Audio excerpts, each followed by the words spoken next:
Hi, second grade friends. Today we are going to discover another element of poetry sound. Poems are written to be read aloud, and today we'll explore how poets play with line breaks to influence the way poems sound.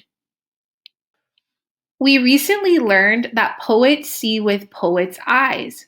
Poets look at things with their hearts and minds. Today we will learn another element of poetry sound. Poets play with line breaks to influence the way poems sound.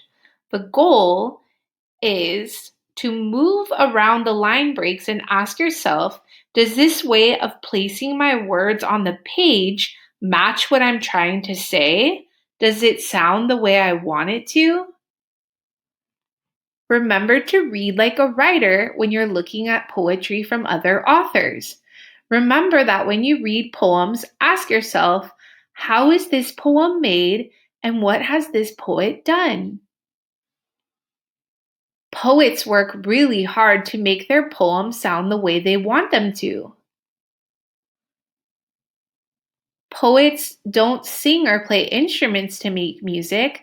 The music of poems comes from the sound of words and the way the words are laid on the page.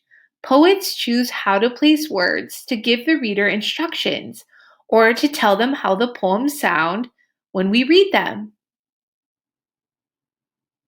Today we will practice where we put words and where we don't put words. Poets try a few different ways of breaking up their lines, reading the poem aloud after each try until it sounds just right. Let's read Aquarium by Valerie Worth. One way will sound like I'm telling you something. The other way will sound like music. Let's try it out. Goldfish flash gold and silver scales. They flick and slip away under green weed. But round brown snails stick to the glass and stay. Which layout do you think this was? This layout tells us to read just like we're talking to each other. Because all the words go across the page, we read this like we're telling someone that we went to the store and what we bought there. Let's try it this way. Goldfish, flash, gold and silver scales. They flick and slip away under green weed, but round brown snails stick to the glass and stay.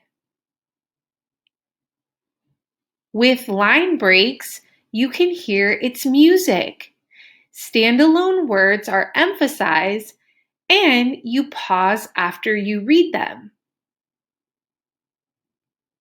Here are ways to read poetry like a poet. Number 1, as I read this writing, can I make a picture in my mind? Number 2, does this writing help me look at something in the world in a new way? Number 3, does this writing give me a feeling or make me think or question? And last, does this poem have music? Today, you will return to your objects and your notes and start turning them into poems with line breaks. You will probably write each poem a few different ways before you find the music you like best. After this, any day when you write poems, remember that you're turning words into music, and line breaks can help you do that. Let's get started. When you have a poem that you think sounds like beautiful music, share it with me so I can enjoy it also.